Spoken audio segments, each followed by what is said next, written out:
Hay una paradoja en la carrera de Lando Norris que muy poca gente está nombrando directamente.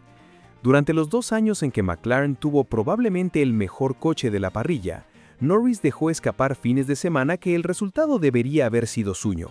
Y ahora, en 2026, cuando McLaren ya no domina de la misma manera, cuando Ferrari, Mercedes y Red Bull están mucho más cerca, cuando hay circuitos donde el MCL40 claramente no es el coche más rápido, Norris está pilotando al nivel más alto de su carrera. Eso no es una coincidencia, es la historia de qué le hace a un piloto perder y qué hace con eso después.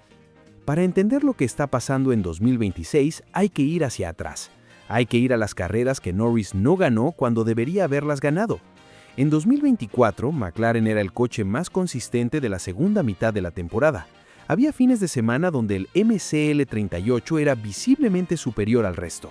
No ganó el título, terminó segundo, pero lo más revelador no fue el resultado final, sino lo que ocurrió dentro de esos fines de semana donde el coche le daba para más. Las salidas que no eran perfectas cuando tenían que serlo, la clasificación en Singapur 2024 donde cometió un error en su última vuelta rápida que le costó la pole en el momento menos indicado, los momentos donde la presión parecía estrechar su margen de decisión en lugar de ampliarlo. Norris no era un piloto que fallaba por falta de talento, era un piloto que fallaba porque intentaba demasiado en los momentos donde el coche le pedía que simplemente condujera. Hay una diferencia que parece pequeña pero que en la Fórmula 1 es enorme. La diferencia entre pilotar al límite del coche y pilotar por encima del límite del coche. El segundo es lo que los ingenieros llaman sobrepilotar. Cuando un piloto sobrepilota, no va más rápido, va más erróneo. La concentración se va hacia el acto de pilotar en lugar de irse hacia la situación de carrera. Y Norris, con el mejor McLaren de la parrilla, con la presión del campeonato encima, estaba sobrepilotando en los momentos que más importaban. El problema no era la velocidad, nunca fue la velocidad. Norris era rápido, lo había demostrado temporada tras temporada en clasificación, en sectores específicos, en vueltas de exhibición cuando la presión bajaba. El problema era la ejecución bajo presión máxima, y más específicamente, la relación entre esa presión y las decisiones que tomaba. En la Fórmula 1, los mejores pilotos tienen algo que es casi imposible de enseñar. Saben exactamente cuánto pueden pedir y cuándo pedirlo. Entienden que una carrera de 70 vueltas no se gana en las primeras 5, ni en la salida, ni en la clasificación del sábado. Se gana acumulando decisiones correctas durante todo el fin de semana. Hamilton lo tiene.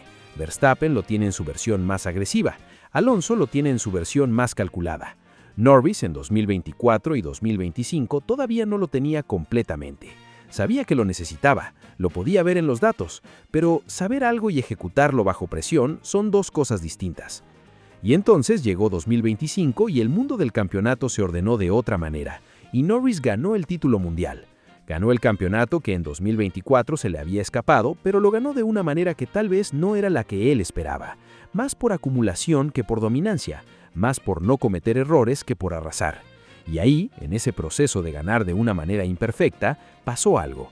Lo que pasa cuando ganas un campeonato sin ser el más dominante es que aprendes a valorar las carreras de manera diferente.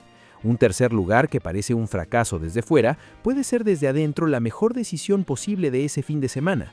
Un cuarto lugar que duele en el momento puede ser lo que te permite estar en contención en la siguiente fecha. Norris empezó a entender eso. No como un concepto intelectual que se aprende en una charla técnica, sino como algo visceral que se aprende en pista, perdiendo puntos que crees merecer y luego viendo cómo esos puntos igual aparecen en el balance final porque maximizaste en los fines de semana donde no podías ganar.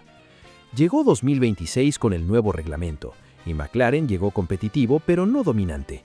Los coches son diferentes. Mercedes tiene el mejor monoplaza en términos generales, Ferrari está muy cerca, Red Bull mejoró, el MCL40 no tiene la ventaja aerodinámica que tenía el MCL38 en sus mejores momentos de 2024. Hay circuitos donde McLaren claramente es el segundo mejor coche. Hay fines de semana donde Norris llega sabiendo que el techo del resultado posible es un podio, no una victoria.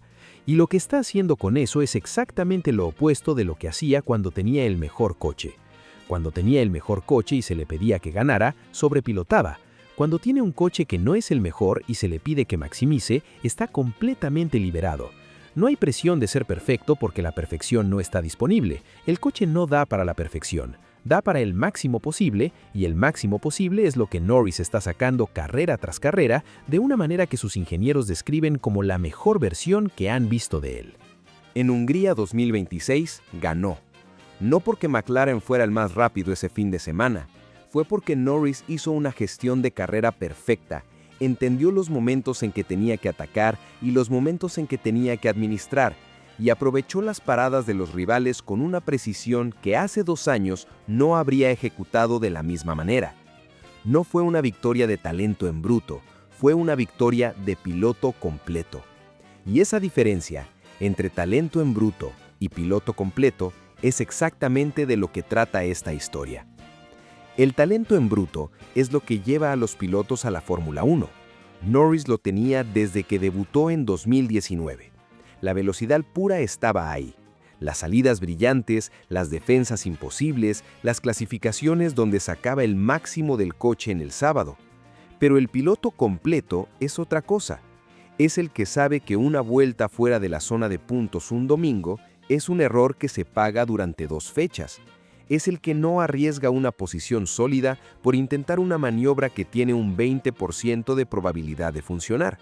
Es el que llega a la última curva de la última vuelta y entiende que hay que llegar al final, no intentar la heroica que no necesita. Ese piloto completo es el que está apareciendo en 2026, y la paradoja es que apareció justo cuando el coche ya no se lo pone fácil.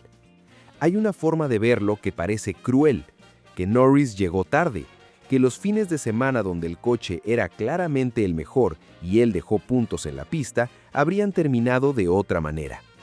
Pero hay otra forma de verlo, y es la que esta historia intenta defender, que ese Norris de 2026 no podría haber existido sin los años anteriores, que cada clasificación donde no llegó a la pole cuando debería haberla hecho fue un dato que su cerebro procesó, que cada salida donde perdió posiciones fue un momento donde algo se grabó en su memoria muscular, que cada carrera donde el campeonato se alejó un poco más fue una lección que no se aprende en el simulador. Los pilotos de Fórmula 1 no se forman solo ganando, se forman también perdiendo de maneras específicas, procesando esas pérdidas y volviendo al coche con la información nueva incorporada. Senna perdió campeonatos antes de dominarlos. Hamilton tuvo temporadas donde los errores le costaron títulos que podría haber ganado. Mas Verstappen tuvo accidentes y polémicas en sus primeros años que lo formaron de una manera que su talento en bruto solo no habría podido hacer.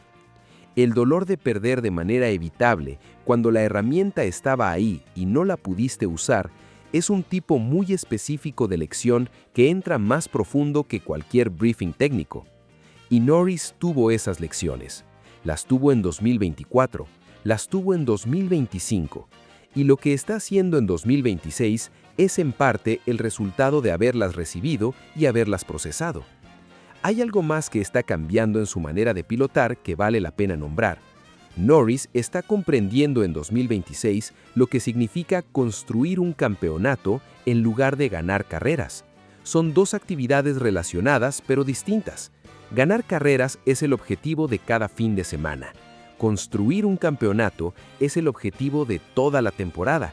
Y la manera de construir un campeonato no siempre pasa por ganar carreras, pasa por no perder puntos cuando no puedes ganar, pasa por terminar segundo cuando eso es lo mejor disponible, pasa por salir séptimo de un fin de semana complicado en lugar de salir abandonado después de intentar lo imposible. Eso es lo que Norris está haciendo en los fines de semana donde el McLaren no es el mejor coche. No está intentando hacer ganar al coche por la fuerza de su talento. Está sacando el máximo de lo que el coche tiene disponible, guardando esos puntos y llegando a la siguiente carrera en la posición más fuerte posible. Eso es lo que hacen los campeones cuando no tienen el mejor material. Y la manera en que está haciendo eso en 2026 es cualitativamente diferente a cómo lo hacía antes. La pregunta que queda en el aire, la que este video no puede responder con certeza pero que vale la pena plantear, es si todo esto llega a tiempo. Porque la paradoja que abre esta historia sigue siendo real. El Norris que está aquí ahora, el piloto completo que extrae el máximo de un coche que no siempre es el mejor, ese piloto habría sido devastador en el McLaren de 2024. Habría usado esa ventaja de coche de una manera que probablemente habría cerrado el campeonato antes de la última carrera, sin depender de que Verstappen tuviera un mal día en Abu Dhabi. Pero ese Norris no existía en 2024, y el McLaren de 2024 no existe en 2026. Hay algo genuinamente trágico en eso si se mira de una manera, y algo genuinamente esperanzador si se mira de otra, porque significa que Norris está en el mejor momento de su carrera. Significa que el proceso funcionó, aunque haya sido doloroso, y que si McLaren logra volver a tener el mejor coche, el piloto que estará dentro ya no es el mismo que dejó escapar esas carreras en 2024. Lo que estamos viendo en 2026 no es solo un piloto que está rindiendo bien, es el resultado de años de aprendizaje comprimidos en fines de semana de carrera, incorporados de la única manera en que los pilotos de Fórmula 1 realmente aprenden las cosas importantes, perdiéndolas primero, entendiendo por qué y volviendo con esa información grabada en algún lugar que el simulador no puede tocar. Lando Norris está pilotando en 2026 como el piloto que siempre fue capaz de ser, y lo más interesante de todo es que para llegar hasta acá tuvo que pasar primero por todo lo que no funcionó.